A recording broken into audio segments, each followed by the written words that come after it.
හෝෂෝ kidney. මොකක්ද මේ හෝෂෝ kidney කියන්නේ? හෝෂෝ කිඩ්නි කියන්නේ අපේ තියෙන මකුගඩු දෙක එකිනෙකට ඇටච් වෙලා තියෙන එකට. මේක කන්ජනිටල් ඩිසෝඩර් එකක්. ඉතින් මෙන්න මේ කන්ජනිටල් ඩිසෝඩර් එක ඇති වෙන්නේ පුද්ගලයන් 500ක් ගත්තොත් ඒ 500න් එක්කෙනෙක්ට. මේක ගොඩක්ම තියෙන්නේ පිරිමි අයට.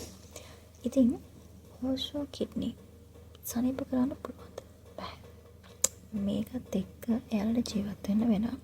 මේකෙදි අපිට කරන්න පුළුවන් එකම දේ තමයි සපෝටිව් ට්‍රීට්මන්ට් දෙන එක විතරයි. ඒ කියන්නේ දැන් හෝෂෝ කිඩ්නි තියෙන අයට බහුලවම UTI, ඒ කියන්නේ මුත්‍රා ආසාදන ඇතිවීමේ ප්‍රවණතාවයක් තියෙනවා. ඉතින් ඒකට ප්‍රතිකාර කරනවා හැරෙන්න අපිට හෝෂෝ කිඩ්නි සනීප කරන්න බෑ.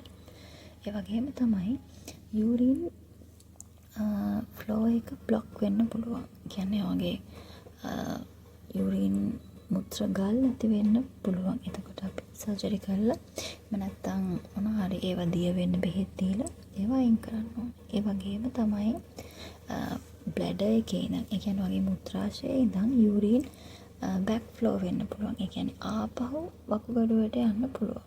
ඉතින් ඒ වගේ අවස්ථාවක සර්ජරි එකක් කරලා ඒක සනීප කරන්න තමයි තියෙන්නේ. එහෙම නැතුව අපිට හෝෂෝ කිඩ්නි එක ඒක වෙනුවෙන් කිසිම ට්‍රීට්මන්ට් එකක් කරන්න නැහැ.